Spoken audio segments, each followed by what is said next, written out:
Stone chain எப்படி stitch பண்ணுறதுன்னு நான் பேப்பரில் காட்டுறேன் பாருங்கள். இப்போ இதுதான் ஸ்டோன் செயின். நம்ம ஒட்டி நல்லா காய வச்சு எடுத்துக்கணும். இப்போ இந்த ஸ்டோன் செயினை எப்படி ஸ்டிச் பண்ணோன்னா, நம்ம ஃபஸ்ட்டு இந்த சைடில் இருந்து இந்த ஸ்டோன் முடிகிற இடத்துல ஒரு செயின்.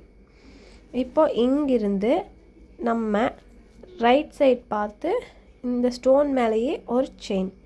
இப்போ அங்கிருந்து நம்ம கீழே இந்த ஸ்டோன் முடிகிற இடத்துல ஒரு செயின். இப்போ இதில் இருந்து லெஃப்ட் சைட் பார்த்து ஸ்டோன் மேலேயே ஒரு செயின். இது லெஃப்ட் சைடு, இது ரைட் சைடு. இப்போ நம்ம இங்கிருந்து கீழே லெஃப்ட் சைட்லேயே கீழே அந்த ஸ்டோன் முடிகிற இடத்துல ஒரு செயின். இப்போ அந்த சைடில் இருந்து ரைட் சைட் பார்த்து ஒரு செயின். இப்போ ரைட் சைட்லேயே கீழே ஒரு செயின். இப்போ லெஃப்ட் சைட் பார்த்து ஸ்டோன் மேலேயே ஒரு செயின். இந்த மாதிரி தான் நம்ம செயின் போட்டுக்கிட்டே வரணும்.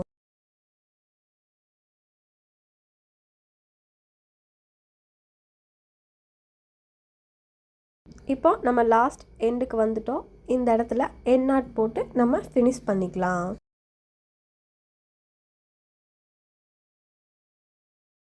நமக்கு ரெண்டு சைடும் பா ஷேப் கிடைக்கும். ஃபஸ்ட்டு ஸ்டோனில் ஒரு பா ஷேப், ரெண்டாவது ஸ்டோனில் ஆப்போசிட்டாக பா ஷேப் கிடைக்கணும்.